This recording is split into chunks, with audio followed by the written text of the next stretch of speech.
Hello বন্ধুরা, আজকে হচ্ছে রান্না করব গরুর ভুঁড়ি বা বট। তো এটা আমি কিভাবে রান্না করি, এর সাথে আমি হচ্ছে দিব আলু দিয়ে আমি কিভাবে এটা রান্না করব। তো চলো, আজকে আমি ভুঁড়ি রান্না করব আলু দিয়ে। তার জন্য এখানে আমি হচ্ছে 250 গ্রাম কিন্তু ভুঁড়ি নিয়ে নিয়েছি, গরুর ভুঁড়ি ভালোভাবে পরিষ্কার করে তারপর হচ্ছে আমি নিয়েছি। তো চলো আমি কিভাবে রান্না করি সেটাই তোমাদেরকে দেখাই। তো গরুর ভুঁড়িতে হচ্ছে আমি আলু দেব, আর এখানে আছে টমেটো, পেঁয়াজ, এগুলো আমি কেটে নেব। তো চলো এগুলো এখন আমি কেটে নিই। তো প্রথমে আমি হচ্ছে আলুর খোসাগুলো ছাড়িয়ে নেব।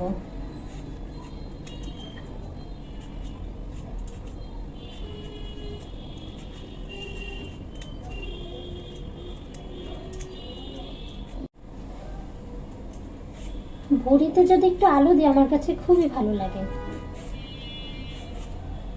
তার জন্য আমি আলুগুলো হচ্ছে, তোমরা কারা কারা হচ্ছে ভুঁড়িতে আলু দাও কমেন্টে কিন্তু বলতে পারো। এই তো আমার 4টা আলুরই হচ্ছে খোসা ছাড়ানো হয়ে গেছে, এবার এগুলো কেটে নেব। দেখো এগুলো আমি কিভাবে কেটে নিচ্ছি।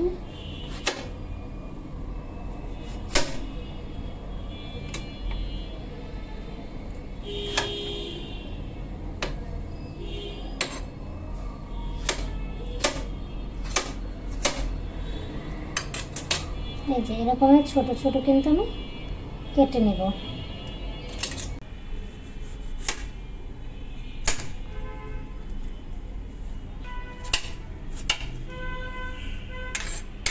যে এরকমের কিউব কিউব আলু কাটা হবে।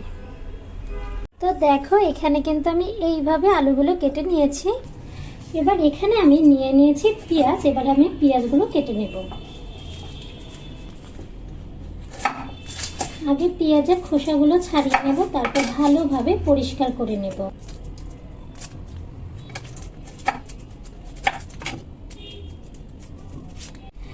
এই তো পেঁয়াজের আমার কিন্তু সবগুলো পেঁয়াজের খোসা ছাড়ানো হয়ে গিয়েছে। এখন এই পেঁয়াজগুলো আর হচ্ছে এই দুটো টমেটো ভালোভাবে পরিষ্কার করে নেব।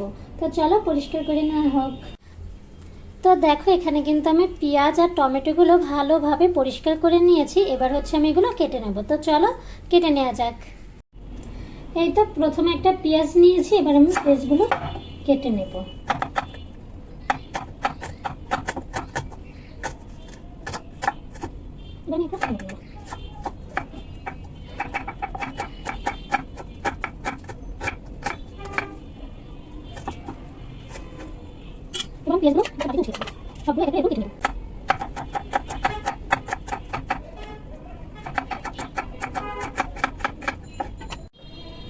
তো আমার পেঁয়াজ কাটা হয়ে গিয়েছে, এবার হচ্ছে আমি টমেটোগুলো কেটে নেব।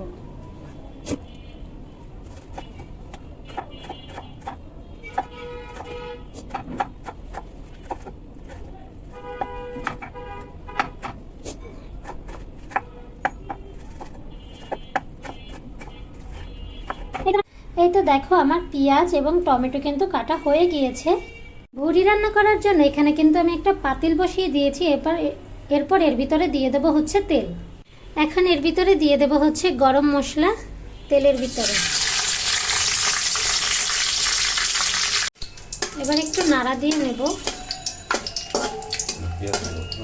তেলে একটু গরম মশলাগুলো ভেজে, গরুর মাংসের থেকে গরুর ভুঁড়িতে কিন্তু একটু মশলা বেশিই লাগে। দাও দাও। এবার হচ্ছে দিয়ে দেবো পেঁয়াজ কুচি।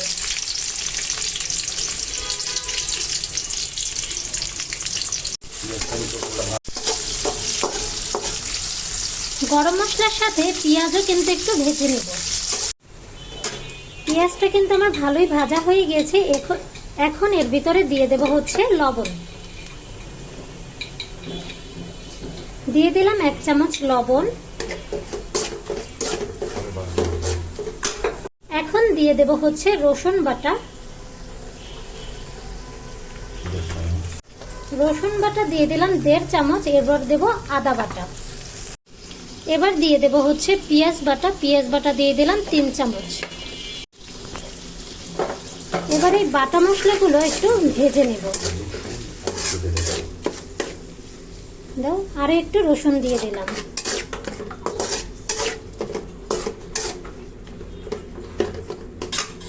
এবার দিয়ে দেব হচ্ছে মরিচ বাটা,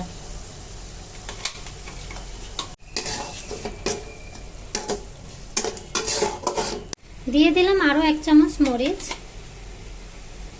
এবার হচ্ছে বাটা মশলাগুলো ভালোভাবে ভেজে নেব, যাতে বাটা মশলার যেন কোনো কাঁচা গন্ধ না আসে। এবার এর ভিতরে দিয়ে দেব হচ্ছে হলুদ,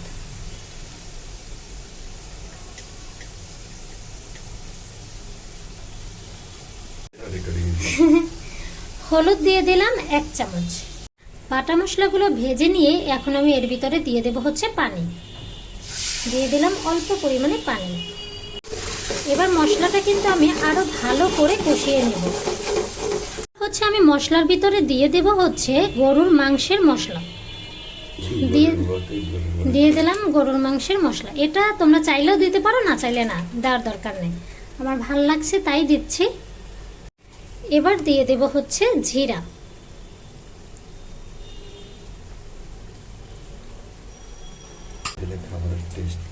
জিরা দিয়ে দিলাম 3 চামচ। এবার আমি সবকিছু দিয়ে এবার ভালো করে মশলাটা কষিয়ে নেব। মশলাটা আমার ভালোভাবেই কষানো হয়ে গিয়েছে, আর আমি যেহেতু কাঁচা জাল বাটা খাই তার জন্য একটু লাল কালারটা কম আসে। দেব হচ্ছে বুড়ি,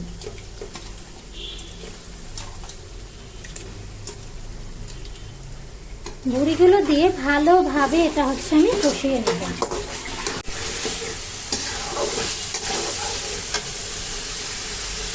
বুড়িটা হচ্ছে আমি একটু মশলায় ভেজে নিয়েছি। এখন হচ্ছে এর ভিতরে দিয়ে দেব টমেটো কুচি,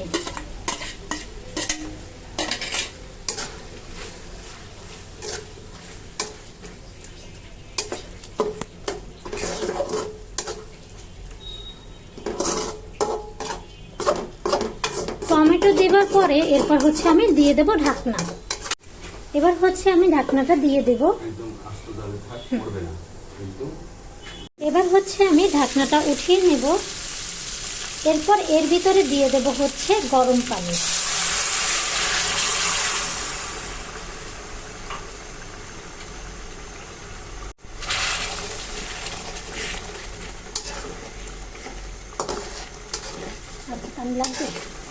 এখানে আমি আরো 1 কাপ পানি দিয়ে দিলাম সিদ্ধ হওয়ার জন্য।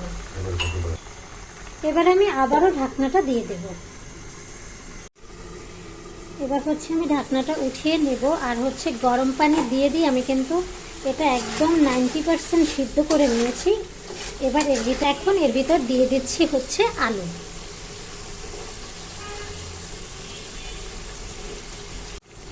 আমি আলু দিয়ে হচ্ছে ভালোভাবে এটা আরো একবার কষিয়ে নিয়ে তারপর কিন্তু আমি এর ভিতরে পানি দিয়ে দেবো। আগে হচ্ছে কষিয়ে নিই।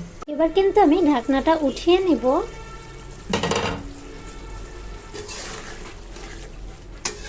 আজকে আমি ভুড়িটা কিন্তু এরকমের মাখা মাখাই রাখবো। তো আমার কিন্তু হয়ে গিয়েছে ভুড়ি রান্না, আলু দিয়ে গরুর ভুড়ি রান্না কিন্তু আমার হয়ে গিয়েছে। কেমন লাগলো ভিডিওটা অবশ্যই বলে যেও। আজকের ভিডিও এই পর্যন্ত। আল্লাহ হাফেজ।